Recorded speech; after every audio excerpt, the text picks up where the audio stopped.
Dans cette vidéo, je vais te dire s'il est indispensable d'avoir un support papier pour ta présentation à l'oral. Je m'appelle Patrice Diakité et je suis coach pour la validation des acquis par l'expérience. Il faut le reconnaître, avoir un support papier lorsqu'on sera devant le jury, c'est rassurant.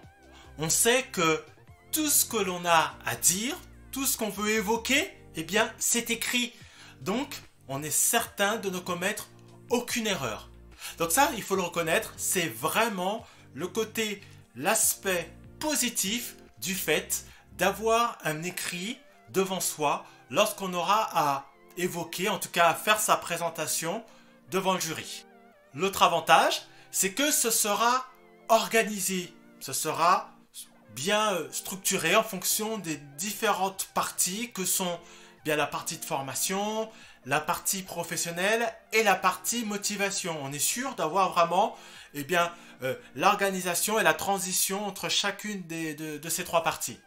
Mais la question que l'on pourrait se poser, c'est quel effet le fait d'avoir un document devant soi à travers la présentation, quel effet cela va avoir vis-à-vis du jury?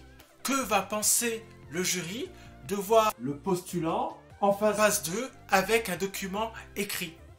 Aura-t-il le sentiment que finalement le candidat s'est bien préparé? Aura-t-il le sentiment que l'attitude de la personne sera une attitude professionnelle? N'aura-t-elle pas l'impression que cette attitude est scolaire? Se poser ces questions est un aspect important. Et j'évoque d'ailleurs ce sujet à travers les coachings que je propose dans la préparation, que ce soit ton livret 2, mais là surtout par rapport à l'oral, à ta présentation, à comment gérer le jury. Donc si tu veux en savoir plus, cela est possible, tu as juste à regarder dans la description. C'est vrai que pour certains, c'est insurmontable d'être devant des personnes que l'on ne connaît pas et qui vont surtout nous juger quelque part et décider de notre avenir. C'est vrai que c'est déstabilisant et c'est normal qu'on se sente mal à l'aise face à cette situation, d'où le fait d'avoir justement un document. Mais pour surmonter ça, il n'y a pas de surprise, tu pourras le faire grâce à ta préparation. Je ne suis pas forcément favorable à ce que tu apprennes par cœur toute ta présentation.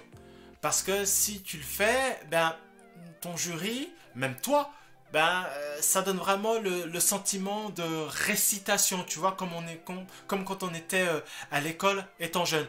Donc c'est vrai que ce n'est pas une démarche que je recommande. Par contre, ce que tu peux faire, tu peux te créer un schéma mental en retenant peut-être quelques mots-clés des différentes parties que tu auras bâties, de manière à te rappeler un petit peu ce que tu veux dire et là où tu veux en venir. Donc cet aspect-là peut être intéressant de travailler de cette manière-là plutôt que d'apprendre par cœur ta présentation.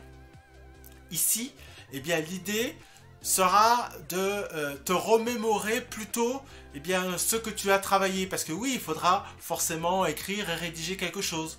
Mais plutôt que de l'apprendre, tu vas noter, en tout cas retenir les mots-clés qui te permettront de te rappeler en substance de ce que tu as à dire, ce que tu as à évoquer.